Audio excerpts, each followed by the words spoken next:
ಕುಮಾರಸ್ವಾಮಿಗೆ ಮತ್ತೆ ಪತ್ರ ಬರೆದಿದ್ದಾರೆ ಮಾಜಿ ಸಿಎಂ. ಮೇ ಬಿ ಈ ಸುದ್ದಿ ಹೇಳ್ತಾ ಇರೋದು ಇದು 3ನೇ ಸಲ ಅಂತ ಅನ್ಸುತ್ತೆ. ಯಾಕಂದ್ರೆ ಈಗಾಗಲೇ 2 ಬಾರಿ ಪತ್ರವನ್ನ ಬರೆದಿರುವಂತಹ ಸಿದ್ದರಾಮಯ್ಯ ಸ್ವಕ್ಷೇತ್ರದ ಅಭಿವೃದ್ಧಿಗಾಗಿ ಸಿಎಂಗೆ 3ನೇ ಪತ್ರವನ್ನ ಬರೆದಿದ್ದಾರೆ. ಸಿದ್ದರಾಮಯ್ಯ ಬಾದಾಮಿ ಕ್ಷೇತ್ರದ ಶಾಸಕರು ತಮ್ಮ ಕ್ಷೇತ್ರದ ಅಭಿವೃದ್ಧಿಗೋಸ್ಕರ ಸಿಎಂಗೆ ಪತ್ರವನ್ನ ಬರೆದಿದ್ದಾರೆ. 3ನೇ ಪತ್ರ ಇದು ಮಾಜಿ ಸಿಎಂ ಹಾಲಿ ಸಿಎಂಗೆ ಬರಿತಾ ಇರುವಂತದ್ದು.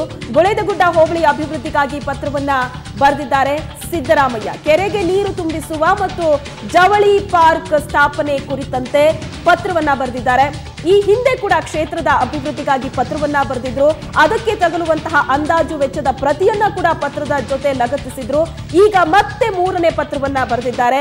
ಕೇವಲ ಒಂದು ಭಾಗದ ಅಭಿವೃದ್ಧಿಗೆ ಮಾತ್ರ ಒತ್ತನ್ನ ಕೊಟ್ಟಿರೋದ್ರ ಬಗ್ಗೆ ಮತ್ತು ಇಡೀ ಕ್ಷೇತ್ರದ ಅಭಿವೃದ್ಧಿಯ ಕುರಿತಂತೆ ಇದು 3ನೇ ಪತ್ರ ಸಿಎಂ ಕುಮಾರಸ್ವಾಮಿಗೆ ಮಾಜಿ ಸಿಎಂ ಸಿದ್ದರಾಮಯ್ಯ ಬರಿತಾ ಇರುವಂತದ್ದು. ಒಂದು ರೀತಿ ಪತ್ರದ ಪಾಲಿಟಿಕ್ಸ್ ನಡೀತಾ ಇದೆ. ಜೂನ್ 20ಕ್ಕೆ 25ನೇ ತಾರೀಕಿಗೆ ಬರೆದಿದ್ರು. ಈಗ ಜುಲೈ 2ಕ್ಕೆ ಸಿಎಂಗೆ ಪತ್ರವನ್ನ ಬರೆದಿದ್ದಾರೆ ಮಾಜಿ ಸಿಎಂ ಸಿದ್ದರಾಮಯ್ಯ. ಇದು ಪತ್ರ ಸಮರವ ಅಂದ್ರೆ ಯಾವುದೇ ಶಾಸಕ ತಮ್ಮ ಕ್ಷೇತ್ರದ ಅಭಿವೃದ್ಧಿ ಆಗಬೇಕು ಅನ್ನುವಂತಹ ನಿಟ್ಟಿನಲ್ಲಿ ಸಿಎಂಗೆ ಪತ್ರ ಬರೆಯೋದ್ರಲ್ಲಿ ಯಾವುದೇ ರೀತಿಯಾದಂತಹ ತಪ್ಪಿಲ್ಲ. ಪತ್ರವನ್ನ ಬರಿತಾ ಇರ್ತಾರೆ, ಪತ್ರ ನಡೀತಾ ಇರುತ್ತೆ ವ್ಯವಹಾರ. ಆದ್ರೆ ಈ ರೀತಿಯಲ್ಲಿ ಮೂರು ಪತ್ರಗಳು, 1ನೇ ಪತ್ರ ಜೂನ್ 20ನೇ ತಾರೀಕು, 2ನೇ ಪತ್ರ ಜೂನ್ 25ನೇ ತಾರೀಕು, 3ನೇ ಪತ್ರ ಜುಲೈ 2ಕ್ಕೆ ಬರೆದಿದ್ದಾರೆ. ಜೊತೆಗೆ ಈ ಪತ್ರವನ್ನ ಬರೆದಿರುವಂತದ್ದು ಬಹಿರಂಗವಾಗಿದೆ, ಮಾಧ್ಯಮಗಳಿಗೆ ಲಭ್ಯವಾಗ್ತಾ ಇದೆ, ಒಂದು ರೀತಿಯಲ್ಲಿ ಮಾಧ್ಯಮಕ್ಕೆ ಸಿಗುವಂತೆ ಮಾಡಲಾಗಿದೆ ಅಂತಲೂ ಕೂಡ ಹೇಳಬಹುದು.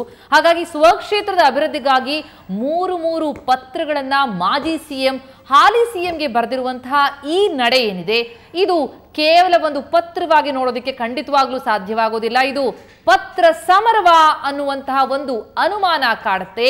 ಯಾಕಂದ್ರೆ ಜಟಾಪಟಿ ನಡೀತಲೇ ಬಂದಿದೆ ಸಮ್ಮಿಶ್ರ ಸರ್ಕಾರ ಆದಾಗಲಿಂದಲೂ ಕೂಡ ಕುಮಾರಸ್ವಾಮಿ ಹಾಗೂ ಸಿದ್ದರಾಮಯ್ಯ ಅವರ ನಡುವೆ. ಅದರ ಮುಂದುವರಿದ ಭಾಗವಾಗಿ ಈ ರೀತಿಯಲ್ಲಿ ಪತ್ರ ವ್ಯವಹಾರವನ್ನ, ಪತ್ರ ಸಮರಕ್ಕೆ ಮುಂದಾಗಿದ್ದಾರಾ ಮಾಜಿ ಸಿಎಂ ಸಿದ್ದರಾಮಯ್ಯ ಅನ್ನುವಂಥದ್ದು ಕುತೂಹಲ ಮೂಡಿಸ್ತಾ ಇದೆ. ಈ ಹಿಂದೆ ದೇವೇಗೌಡರು ಇಂತಹದೊಂದು ನಡೆಯನ್ನ ನಡೆಸ್ತಾ ಇದ್ರು ಧರ್ಮಸಿಂಗ್ ಅವರು ಇದ್ದಂತಹ ಸಂದರ್ಭದಲ್ಲಿ ಪತ್ರ ಸಮರವನ್ನ.